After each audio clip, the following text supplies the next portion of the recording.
Marathon. Geordie Katie Cutler raised a remarkable £330,000 to help a disabled pensioner she'd never even met. I didn't anticipate anything like that to happen. It just shot up. It was amazing.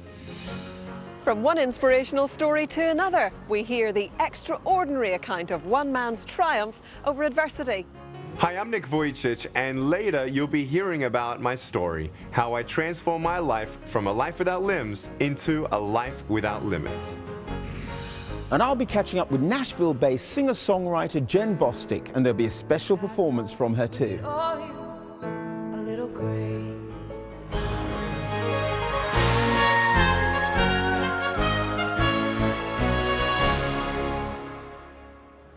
Just like the people on today's programme, our hymns are set to inspire you.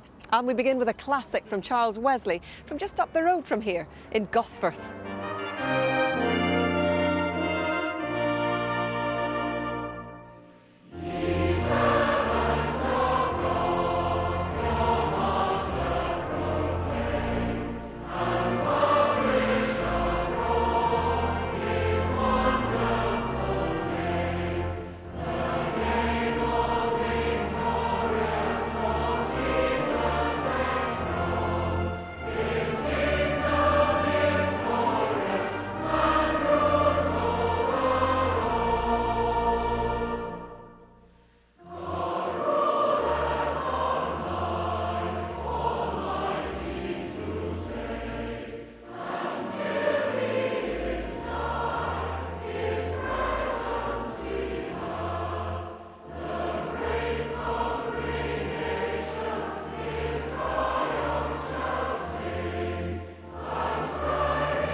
Back in January, Katie Cutler and disabled pensioner Alan Barnes were completely unknown to one another.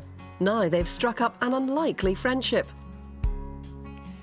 Katie found out about Alan when she read his story in the local newspaper. He had been mugged and injured outside his own home. It was a shocking case. What happened was, after he had asked us for the money, and I told him I hadn't any, and I shouted help, I just sort of got up from being on the sitting position, and I found out it was a fracture. How did you find out about Alan's story, Katie? I read Alan's story online, and when I did, I was really upset that he'd been mugged and he was too scared to return home. So I do have a beauty business with quite a large clientele, so I thought I could easily raise around about £500. Katie set up an online giving site, which quickly escalated. It went up to £330,000. That's an enormous amount of money. And all the money coming out, you could look at it from another aspect. It's like the pouring out of the Holy Spirit.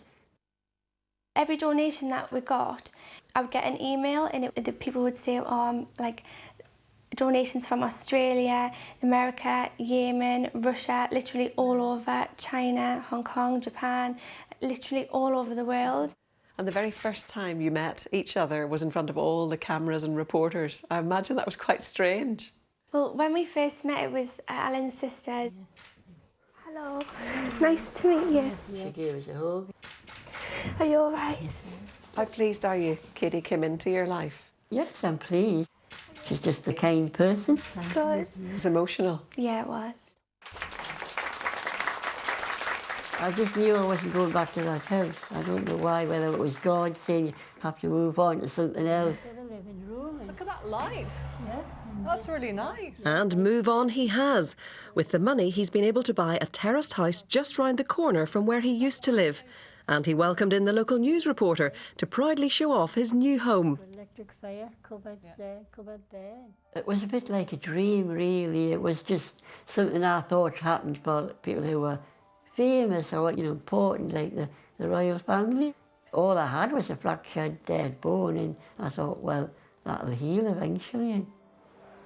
Alan's now been introduced to all Katie's family, including her daughter Grace and her mum. Katie's always wanted to help people from a very young age. I think faith has a lot to do with it. Katie wants to try and save everybody, but we know that she can't do that.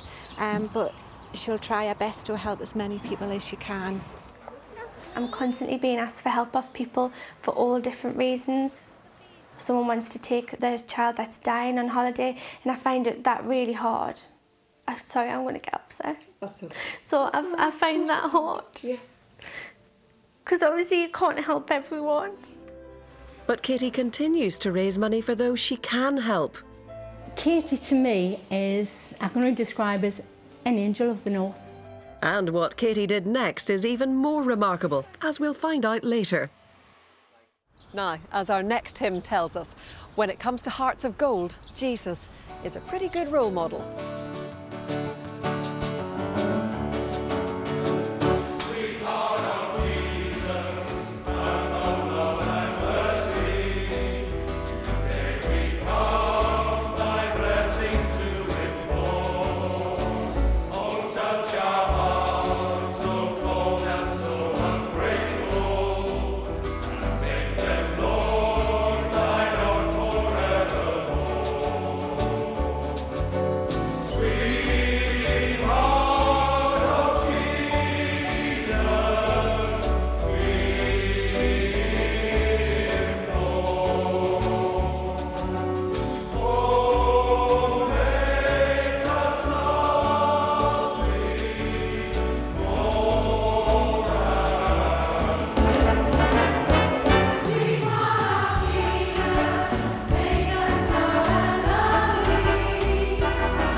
Nick Vujicic is an internet sensation whose antics have gone viral as he refuses to let severe disability stand in his way.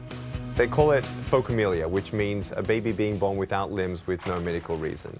It was quite a tragedy and a shock to my parents. My doctors told them that I would not walk, that I would not go to school. And my mum and dad, being very strong believers in Jesus, saw me as obviously their little boy, but still a gift of God, just differently packaged. It was about the age of 5 or 6 that I first knew that I was different, and I started entering into a depression at age 8. I felt very sad, I felt very alone. I prayed to God. I prayed that He would give me arms and legs, and He didn't respond. And in His lack of response, in the way that I thought He should have responded, I started believing He didn't love me. I started believing that He didn't exist. And maybe I was just born into misery. Nick got so depressed that he considered committing suicide at the age of 10. I tried to drown myself in a bathtub, and there was only one thing that was the pain that I would leave in my parents' hearts and minds with them burying their limbless boy. But then my confidence started growing. My maturity started expanding. In understanding I have a choice, either to be angry for what I do not have or be thankful for what I do have. But what really struck me the most was when I was 15 years old, when my life changed forever. I read John chapter 9. A man was born blind, and no one knew why he was born that way. And I'm like, oh, I can relate to that. And Jesus said it was done so that the works of God would be revealed through him. And I thought, wow, if Jesus had a plan for a blind man, then He has a plan for me.